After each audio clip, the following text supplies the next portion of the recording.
This is the On Our Way podcast. We're happy that you guys are back. So yeah, let's get into it, baby. What's today's episode about? So today's episode is about us being each other's biggest teachers and things that we've learned from each other, and basically like just how we have helped each other grow since being a couple.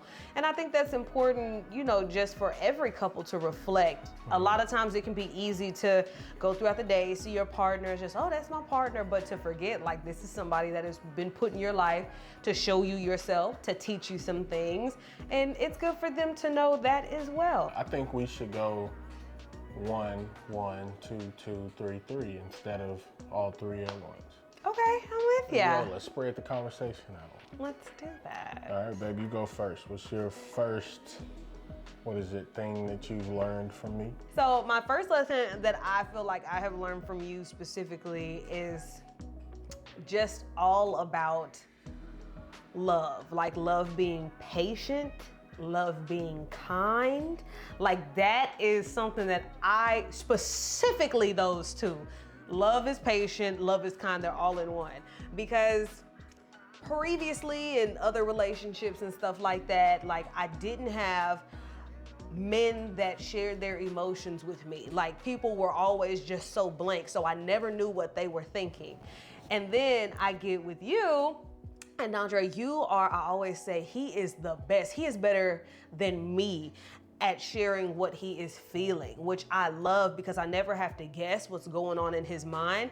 But now that you have someone that shares, you have given me the opportunity to see what it looks like to steward someone's emotions. And I had never, that was so foreign to me. Like Dad was not open, other people I dated was not open. And so you've shown me how to be patient in love and how to be kind and how to receive other people's emotions and how to cherish them as something that is, wow, I get a chance to hold this with you and be here with you and walk through this emotion with you and be patient and waiting on God with you. Like that has been something that I learn every single day. And it's been beautiful. It's helped me to be a better wife because I have more empathy, like, you know? Bouncing off of her point, and this shouldn't be how every point is. I don't think that. I know you a lot.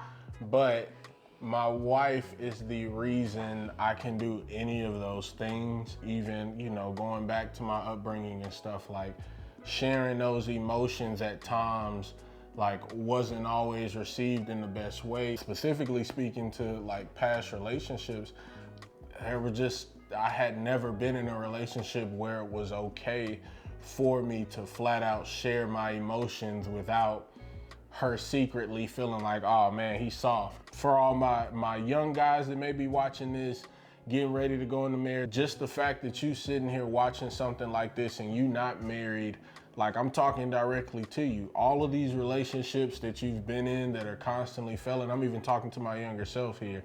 It's all worth it in the end. Everything, there's a teachable lesson in each relationship that I was in, and that allowed me to now, when I'm feeling it, I'm gonna let her know so that there's no guessing games in between, because I've been with people that are oblivious to my signals or calls that something is wrong and I don't want to speak about it.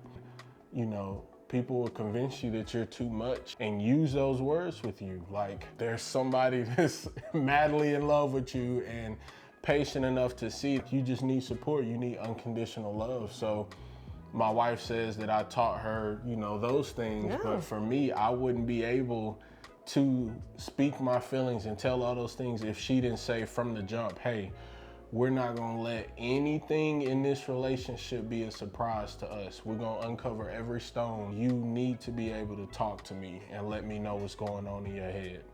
I love that. That was so kind. Nah, That was so kind. You have no idea, fellas. Y'all know, y'all go ahead and leave them comments. Tell some of them stories about these scandalous women. The second thing you taught me is partnership, like true partnership. And I think through our business, I have been able to see what it is like to have somebody consider you a partner and then hold you accountable to being a good partner. Because I'm gonna be real with you. I am one of those people that like, I usually can skid by giving 50%. And normally my 50% to other people is like, wow, that must be 100%. And it's like, I didn't even give it my all. Like, honestly, to be real with you. And so with that being said, when I got into partnership with you and we created this LLC together, it was crazy because now there were things that were required of me that he was like, no, I'm up here. So if you give your 50%, that actually looks like about 40 to me. Like, so let's go ahead and come up. I wasn't afraid to call it out.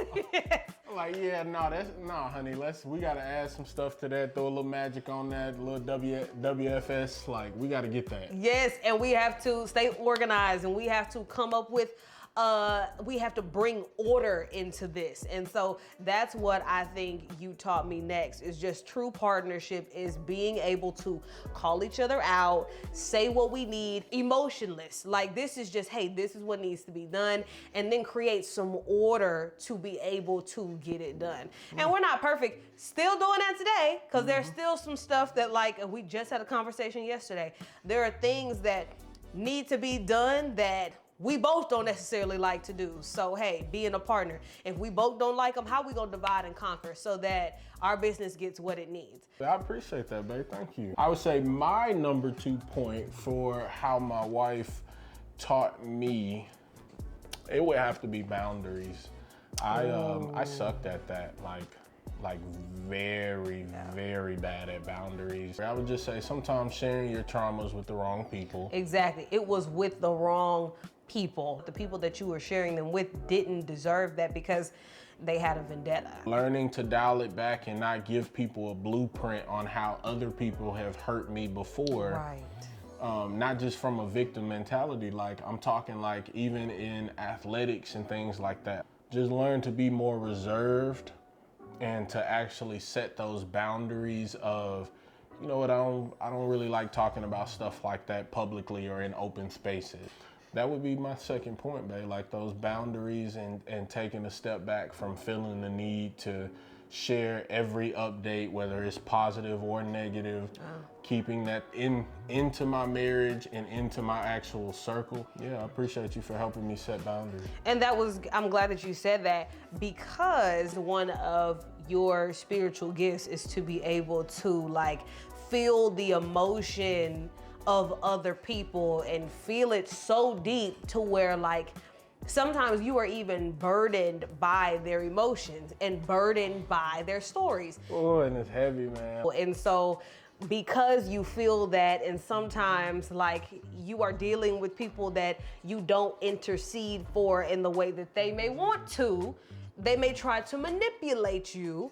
And so that is why boundaries was so important. And I'm glad that you set those boundaries with people. And boundaries are not just for people that you don't like. Boundaries are for friends, they're for family members. Like, hey, I don't have the capacity right now, but what I do have, or this great analogy my therapist told me, if all you have is 200 coins, bucks, ducks, whatever, you have 200 of something, and the person needs 500. It's okay to give what you have and let someone else or let them figure out how to get the other 300. You don't give more than what you have, and you don't try to work to get the other 300, because when you do that, then you're putting yourself in God's shoes, or you are extending yourself, and that can create resentment. So it's okay to give your 200. So the third point that I feel like you have taught me is how to forgive and move on quickly. I feel like that is something that I have not mastered yet,